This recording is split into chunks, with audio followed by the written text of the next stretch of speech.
The crowd was silent, numb, cold, as Lord Eddard Stark stood on the Great Sept's platform, hands bound, sweat rolling down his brow despite the chill in the air. The moment had come. "Confess," they told him. "Confess to treason and your life. We'll be spared. Do it for your daughters." He looked up, and there they were, Sansa trembling behind Cersei and Arya hidden in the crowd, her wild eyes scanning the faces. Her tiny fingers tightening around the hilt of the stolen blade she didn't quite know how to use, but something changed in Ned Stark in that moment. Maybe it was the way Joffrey sat there, smug and smugger by the second. Maybe it was the wine-stained sneer on Cersei's face. Or maybe it was the way the crowd was already chanting, already ready to see blood. He realized then, mercy in King's Landing wasn't real. Honor didn't survive here. Truth didn't matter, and so he didn't confess. Instead, when Sir Elin Payne stepped forward with ice, the sword that had always felt like a part of Ned's soul, Ned saw his chance. The knight hesitated, just for a breath. It was all Ned needed. With one desperate lunge he kicked forward, snapping the wrist of the man holding his leash. Chaos exploded around him. He grabbed ice mid-air, the weight of it grounding him instantly. Screams erupted. Sansa fainted. Arya darted through legs like a shadow. Joffrey rose to his feet, shrieking, "Kill him! Kill him now!" And then it happened. The blade swung wide, and the boy king's head rolled across the stone like a dropped apple, bouncing once, then twice before landing at Cersei's feet. Silence crushed the crowd like a blanket of snow. No one moved. Blood painted Ned's face. His chest rose and fell like a man reborn. He didn't run, he didn't shout. He just stood there, gripping ice with both hands. The Kingsguard drew steel, but they hesitated, not out of mercy, but confusion. They had trained for rebellion, assassination, betrayal, not for the sight of a father executing a king for threatening his daughters. Cersei screamed then, high and broken, like something had ripped out her soul. "Kill him!" But before the blades came, a second voice roared across the plaza. "Hold!" The voice of Tyrion Lannister. Not the loudest man in the kingdom, but at that moment the only one people would hear. Lord Stark acted in madness, he shouted, stepping forward, his face pale but composed. Grief, fear, we all heard him. He saw his daughter's life hanging in the balance. What father would not lash out? Cersei whirled toward her brother, her lips trembling, face tear-streaked. "You dare defend him?" Tyrion's eyes flicked to the still bouncing gold crown near Joffrey's severed head. "I'm not defending him. I'm saving the realm." He turned to the crowd. "The king is dead, but the war doesn't have to begin today. Let him be taken." The crowd didn't cheer. They didn't speak. They just stood in mute, bloody silence, and Ned Stark, sword heavy in his hands, let them take him. He didn't resist. He had done what he came to do, a father's vengeance, a northern blade, a northern judgment. He would face whatever came next. But something strange followed, something no one predicted. The North cheered, the small folk whispered, "Maybe the Starks don't kneel so easy after all." And across the narrow sea, a girl with silver hair and dragons at her back heard a rumor that made her smile. The game had changed. They didn't let him bleed. No, Ned Stark was dragged through the halls of the Red Keep like a trophy, not a criminal, shackled, bloodied, but alive. The silence that followed the death of Joffrey Baratheon hung over King's Landing like a plague. The bells rang not in mourning, but in confusion. Who was king now? What was this war they'd all just been thrown into without warning? Cersei had collapsed beside her son's body, her sobs loud enough to echo through the sept. It took 2 nights to pry her off Joffrey's corpse. Her eyes, once sharp with cunning, now burned with madness. She didn't speak, not at first, just stared ahead, lips twitching, fingers constantly moving like she was trying to squeeze the air into a dagger. Ned had expected death, a quick one, maybe even public. Instead, they threw him into the same black cells he'd known before, but this time with twice the guards and none of the pretense. He wasn't a guest. He wasn't a prisoner. He was the man who killed a king, and no one knew what the hell to do with him. In the dungeons he waited. Hours passed, days maybe. No food, barely water. No one spoke to him, until Tyrion came. The torchlight flickered against the stone walls as the imp descended, his face drawn, eyes rimmed red with exhaustion. He didn't speak right away, just looked at Ned through the bars like he was examining. A myth made real? You really did it, Tyrion said finally. Gods help us all. Ned didn't respond. You cut off the king's head, Stark, not some boy with a claim. The king, in front of half the city. Do you know what you've done? I saved my daughter, Ned replied, voice dry as winter leaves. That's all I care about. Tyrion let out a sharp laugh, not of humor, but disbelief. And what about your other children? What about the realm? You've kicked a hornet's nest wrapped in wildfire. Wasn't that already done when you crowned that monster? Ned leaned forward, eyes hard. I didn't start this war, Lannister. I just refused to kneel for it. Tyrion's gaze flickered. He didn't deny it. Well, my father is riding from Harrenhal. He'll be here in days, and you know him. Ned nodded. He won't come to talk. No, Tyrion said. He'll come to burn the north to ash. Meanwhile, chaos brewed in the Red Keep. The council was split. Cersei demanded immediate execution. Pycelle droned on about treason and justice. Varys said little, eyes darting like a rat sensing fire. Littlefinger, strangely quiet, merely whispered, "Every king's death is a seed of opportunity." But the biggest question of all, who would sit the throne?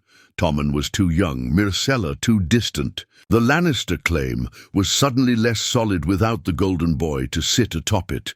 And the people, oh, the people, were restless. They didn't weep for Joffrey. They remembered the butcher's boy. They remembered Ned Stark as the one who faced death without flinching. Some even whispered he should be king. It was dangerous talk. And in the Riverlands, Robb Stark received word by Raven. At first, he thought it a trap, some sick Lannister trick. But when the second Raven came, bearing Arya's scrawled hand and a bloody scrap of fabric with the direwolf stitched upon it, Robb's heart turned to ice. He called his bannermen. No more waiting, no more honor-bound treaties. His father had slain a king to protect his blood, and now they would ride to either bring him home or avenge his last breath. And further north, in Winterfell, Bran looked up at the stars that night and whispered to the old gods, "Don't let him die, not yet." The trees didn't answer, but the wind felt different. The gates of King's Landing creaked open like the maw of a beast as Tywin Lannister entered, with his lion banners flying high, blood still fresh on the armor of his men. His face, carved from stone and shadow, showed no sorrow for Joffrey. Not a twitch of grief, only fury, controlled and deadly. Tywin did not weep for kings, even his own blood. The city braced for a storm. He did not speak to Cersei when he arrived. She was locked in her chambers, grief-stricken and wild, shrieking at maids, throwing goblets, refusing food, even threatening suicide. But her rage burned hotter than her sorrow, and Tywin knew better than to waste time on mourning. He went straight to the council chambers, took the head seat without ceremony, and said only one thing, "Bring me Eddard Stark." And so they did. Ned was dragged, unshaven and half-starved, into the Red Keep once more. This time not as a prisoner, but as a pawn.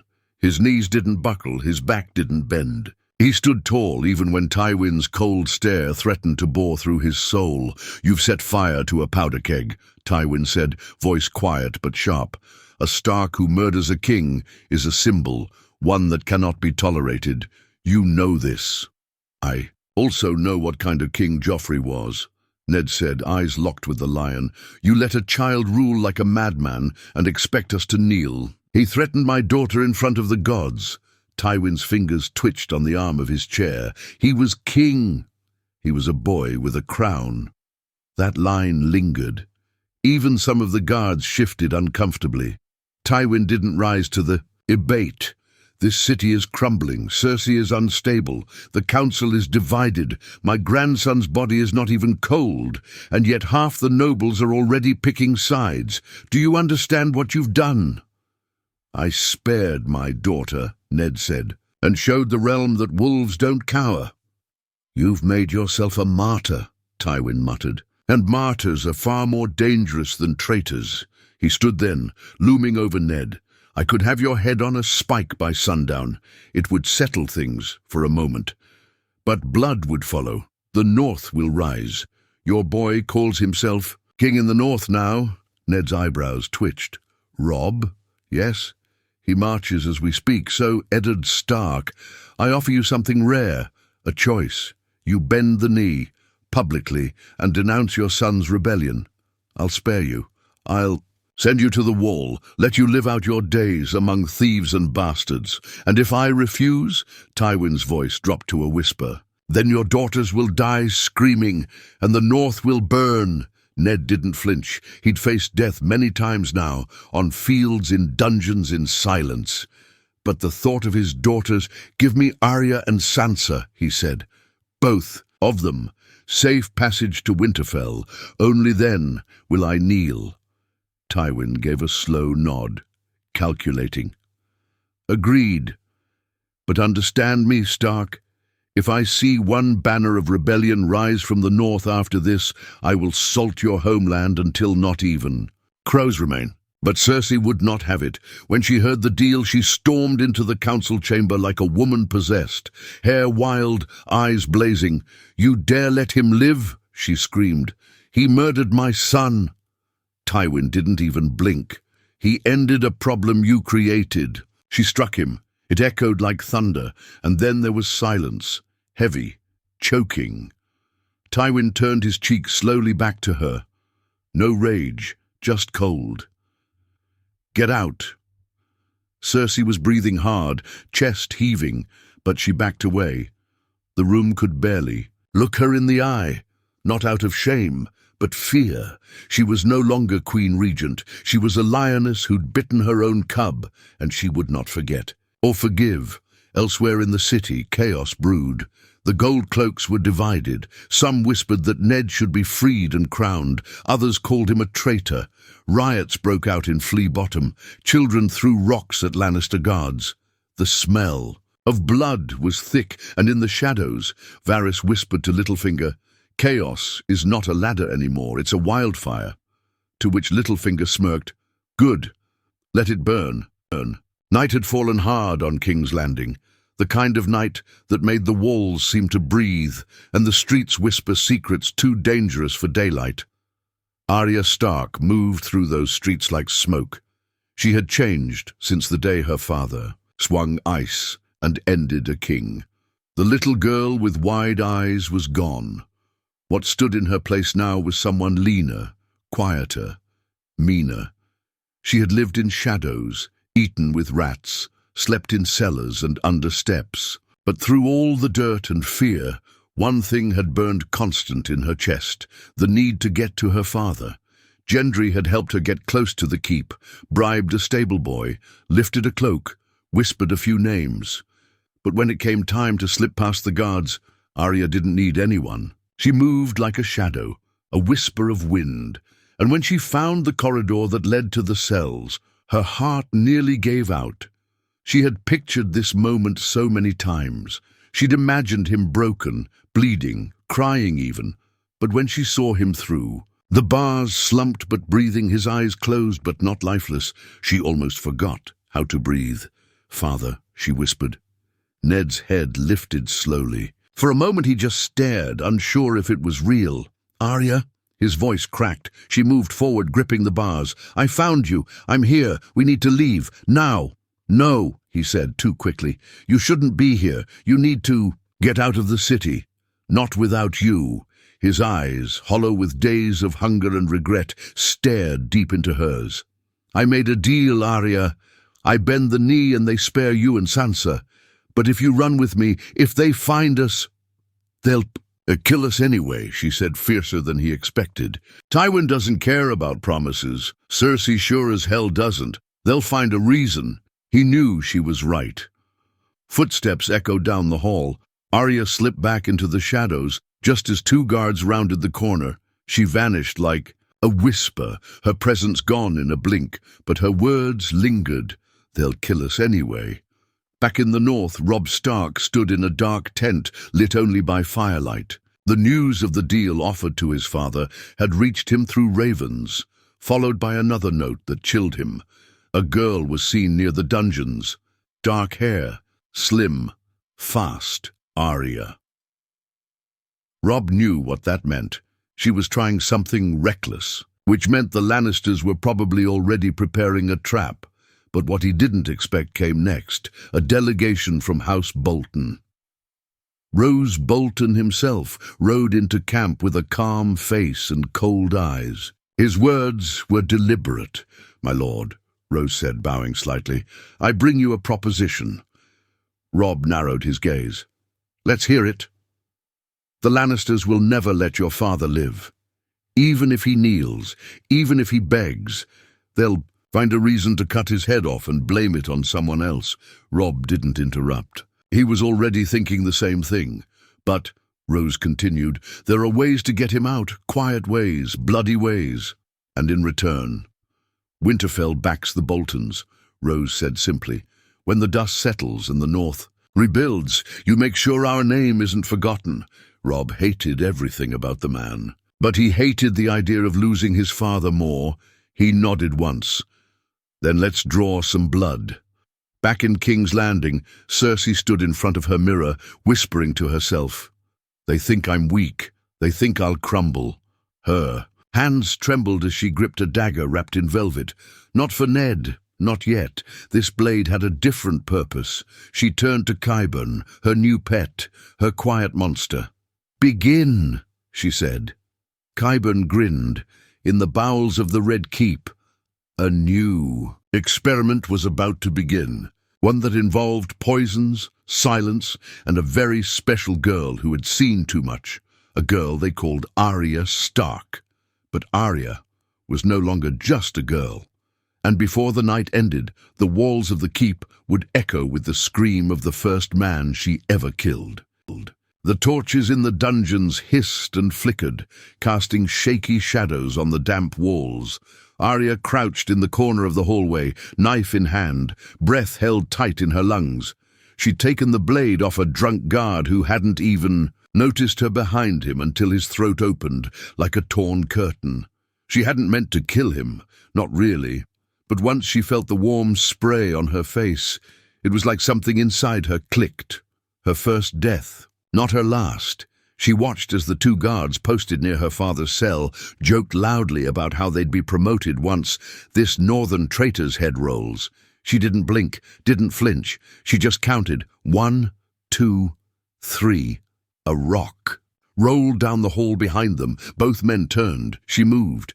The first dropped before he could turn back, her blade in his neck. The second stumbled back, sword half drawn, but she was already on him. She didn't think, didn't hesitate. She stabbed and kept stabbing until he stopped twitching. When it was quiet again, she turned toward the cell. Her hand shook as she unlocked it with keys soaked in blood. The door creaked. Ned stared at her, stunned. "Arya, we're leaving," she said, wiping the blood off her face with her sleeve. "Now." He stood slowly. His body groaned with every movement. The guards, dead. He looked down at the boys, then at her. The blood on her cheeks, the fire in her eyes. She wasn't a little girl anymore. "I was supposed to protect you," he murmured. Arya took his hand. "You still can. But we run now." And so they ran. At the same time, far above them, Cersei stood in the Tower of the Hand, watching the city from the window. Her son was dead. Her father was plotting.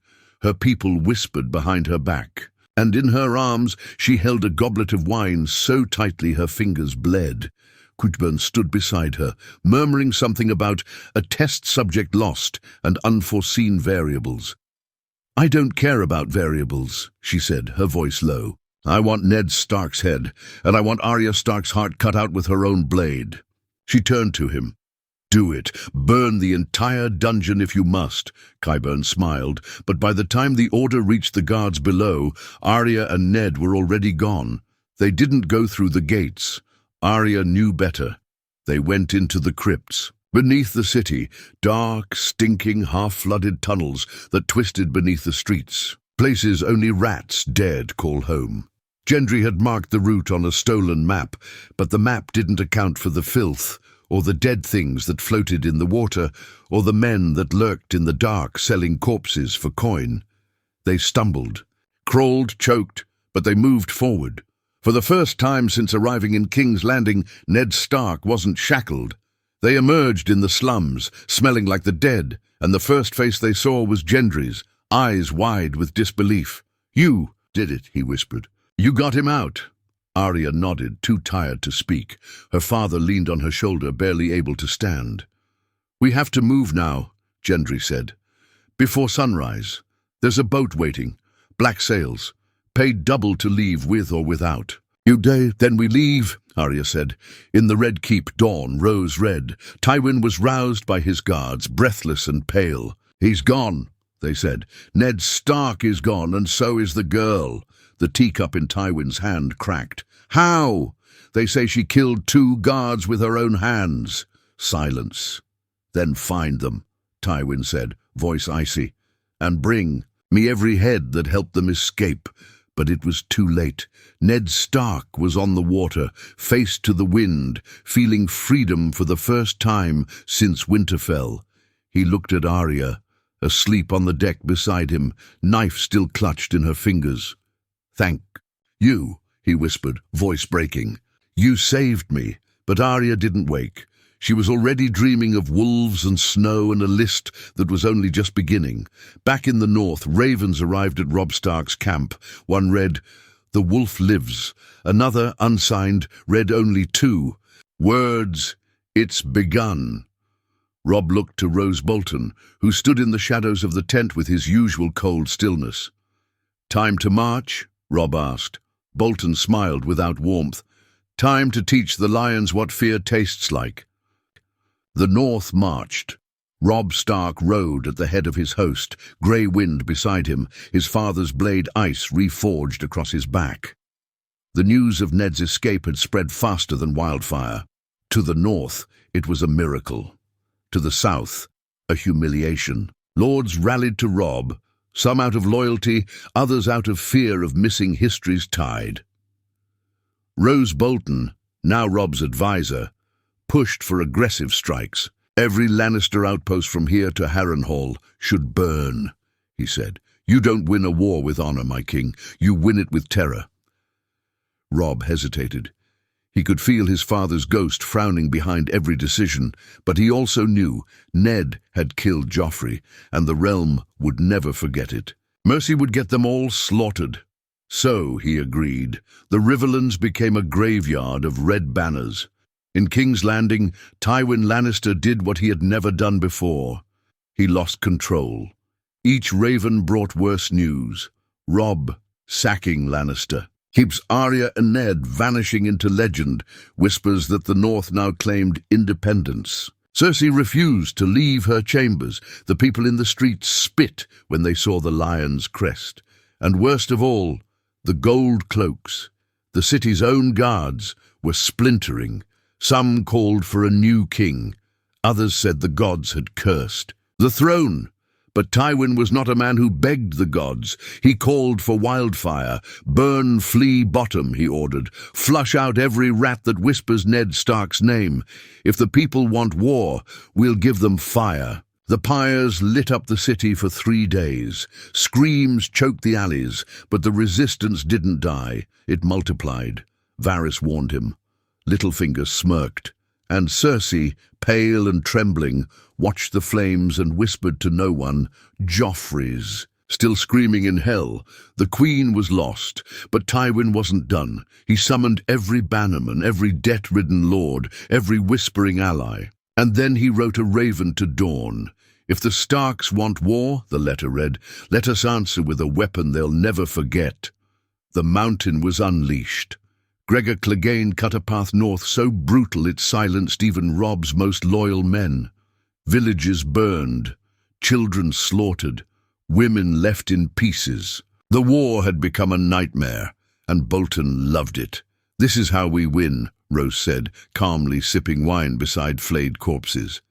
But Robb began to change, slowly, painfully. Each atrocity, each scream hardened him. He looked less like his father now, and more like a king forged by fire. Meanwhile, across the narrow sea, Daenerys Targaryen heard the stories of a Stark who beheaded a king, of a boy king torn down before his crown had time to rust. And something stirred in her, not pity, not fear, respect. She turned to her dragons and whispered, the wolves are howling, the lions bleed, the realm is ready to break. And she smiled. As winter crept southward, Ned Stark and Arya reached White Harbor, safe at last. The people bowed to him like he was a king. He wasn't, not anymore. I'm no lord, Ned said quietly to Arya. I broke my vows. I spilled royal blood. But you saved us, she said.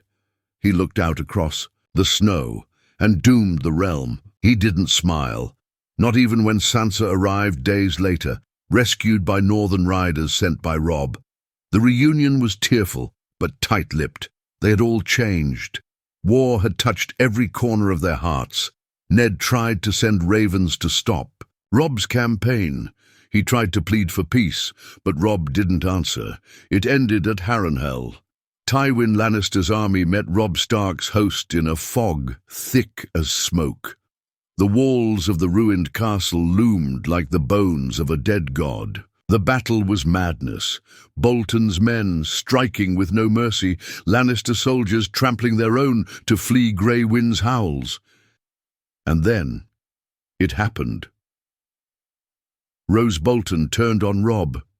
In the chaos, with the battle turning, Rose struck, his dagger, sliding between Robb's ribs in the cover of fog, whispering, the North belongs to those who rule it, not those who dream. But Arya was already there. She'd ridden through the night, blade at her hip, eyes burning with the names on her list. She saw Rose standing over her brother, saw the blade, and she didn't think, she moved. Needle buried itself in Bolton's throat before he could even turn. Arya didn't say a word. She just watched him die. And then she dropped beside Robb. He was bleeding out fast. I tried, Arya, he gasped. You did, she whispered. You were the only king who didn't lie. And when he died, she closed his eyes with shaking hands. The battle was over, and so was the war. In the end, there was no throne. King's Landing burned, its throne room melted by wildfire. The Lannisters fell, the Boltons died screaming, and the Starks, they didn't rule, they endured. Arya vanished into the wind, a blade in her hand and vengeance in her veins. Sansa became the Lady of Winterfell, calm, composed, harder than ice. And Ned returned to the crypts. He took no titles, no crown, no seat.